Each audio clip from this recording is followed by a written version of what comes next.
Azman as a member of the steering group, the global steering group of GEFI. I'm very honored and pleased to welcome all of you, albeit virtually, to Kuala Lumpur, Malaysia, for this edition of Ethical Finance ASEAN 2023 with the tagline Financing Transition.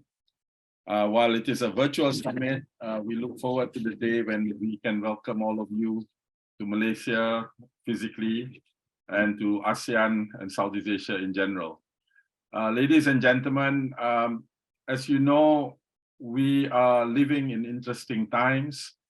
One or two of those mega trends are right here, not just in Malaysia, not just in ASEAN, but indeed the world, which is, of course, the need to grow, to continue with economic growth in a more sustainable way from both the climate standpoint as well as societal standpoint.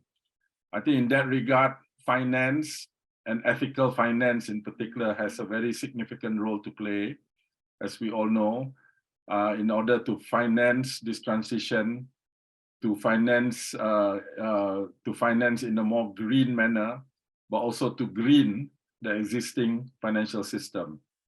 I think in that regard, ASEAN is, I believe, at the heart of many of these trends, the trend of financialization, the trend of climate change, the trend of economic growth, and indeed, of late, the trend of both geopolitics and what it means in terms of geoeconomics.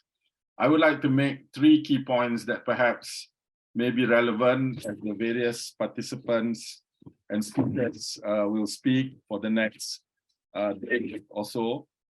The first one is that, as we all know and have read, ASEAN remains one of the most dynamic regions of the world. We happen to have more than 650 million population, a relatively young demographic, as you know. It is spread over 10 countries, and it is an economy, if put together, of more than $3 trillion. At a time when the world is grappling with many issues around economic growth, we are happy and we are pleased, alhamdulillah, that we are still growing as a region between 4 to 5% per annum on average.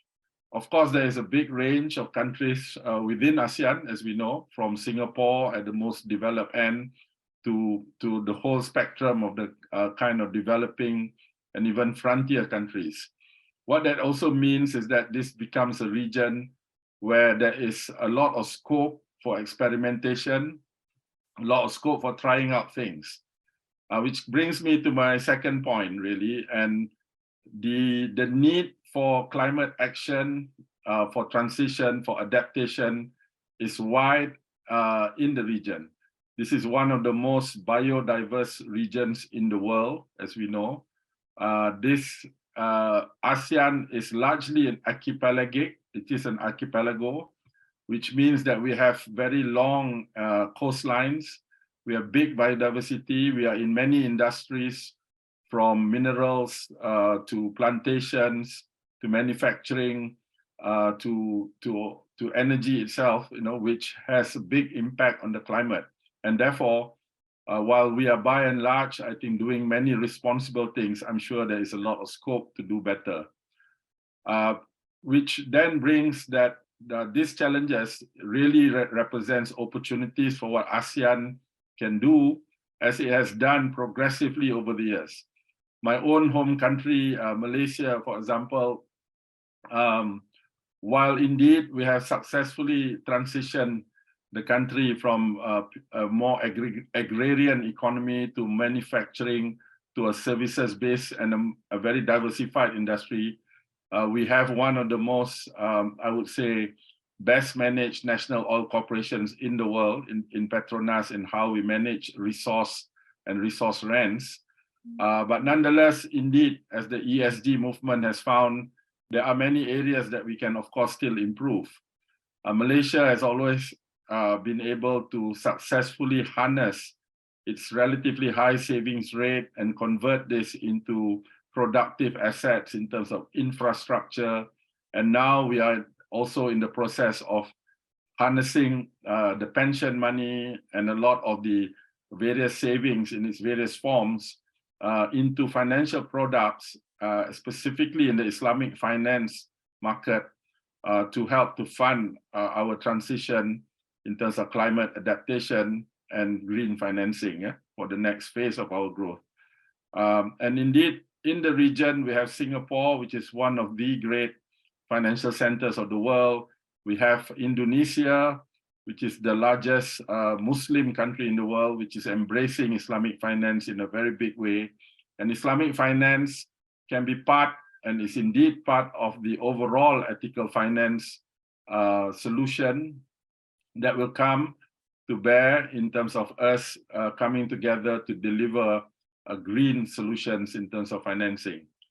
Our central banks throughout the region, in a year of 2023, one of the significance of 2023 is truly this is a generation, 25 years after the onset of the Asian financial crisis in 1998, have learned many lessons, have strengthened, have really become at the forefront of balancing between financial stability, driving growth, and ensuring the quality of growth and not just the quantity is in a good place. As a result, I think our financial systems are by and large well capitalized. They are open and ready to fund this next stage of transition and growth. We have heard earlier about how this is one of the few regions in the world, I would say, that is still growing at a very good pace. It is in a good position. We have always, over more than 2,000 years, this region has always been a place where the various trading routes, various superpowers in the region over the millennium and beyond have always come together to do business. ASEAN's turn has come again, but in order to do that, we need to come up with the right solutions to, among other things, handle some of the big mega challenges of our times, specifically climate change and the issue of inequality and a more just, socially just society. Finance has a big role to do that, and ethical finance in particular. So, ladies and gentlemen, with that in mind, if I could throw the challenge that the discussions for the next day or two to bring together the thinking around not just what we already have in terms of taxonomies and frameworks and capital ratios and the likes, but also the opportunities accorded to be able to solve for both climate and inequality through ethical finance. If we can do that, I think ASEAN, I believe, will show the way to the world. And in that regard, on behalf of GEFI and on behalf of the host country this year, Malaysia, I welcome you and look forward to the deliberations.